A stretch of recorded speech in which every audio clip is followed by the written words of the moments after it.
Taliban and civil society and Western nations closer together?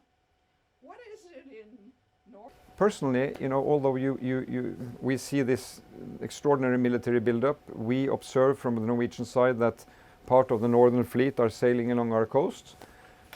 Politically, for me, it is a sign of weakness in a way, that you have to express your views and your interest by that kind of military demonstration. Because it is at the table when you deal with the issues that matter to people and you engage in trade, exchange, people, which is modern Europe, that's when you can pursue your interests, not by letting people wonder whether the weapons will speak. He wants to leave us guessing. He wants this to be an open, I assume that is the thinking, that the West, the neighbors, NATO, the United States should not know exactly what is about to happen, which to me indicates that we should be firm, predictable and clear on principles. Europe in the 21st century does not solve political issues by invasion, be they minor, big or whatever. It is really out of the context on how modern Europe should deal with these issues. I believe we have a toolbox of dealing with every state's security being neighbor to another state without infringing or threatening that country's stability and ability to develop. So, Ukraine is not a member of NATO. So the solidarity in NATO is not, the collective defense is not mobilized by what happens there. But Europe and the West should be very clear that if there is infringement on the border of a modern state in Europe these days, there will be reactions. And we have ample opportunities of pursuing confidence building measures, disarmament measures, all kind of procedures to provide that security for states living next to each other without going down that terrible path of war. And I think that message has to be clear.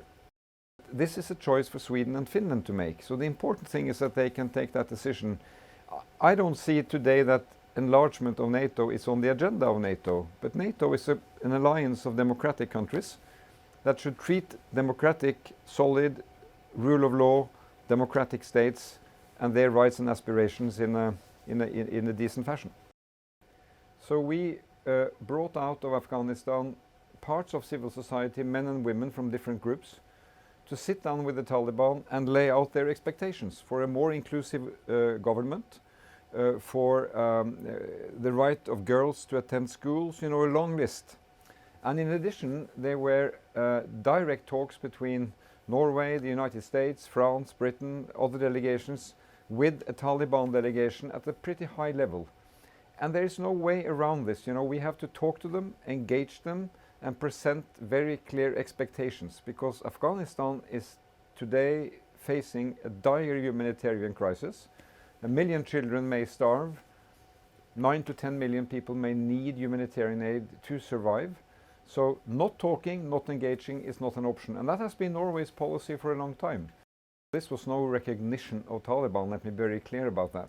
But what I hear from the Afghan civil society, from the national delegations and from the Taliban, that these were useful talks. On Sunday they spent 8 hours, 6 to 8 hours with civil society across the table, in a dialogue which was, as far as I can see, productive. There was no negotiations, no agreement signed, but the beginning of something then can lead to something. They need more inclusive government.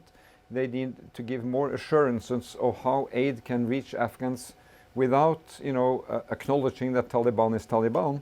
But they are de facto the rulers in this country now, and that's why we cannot go around them.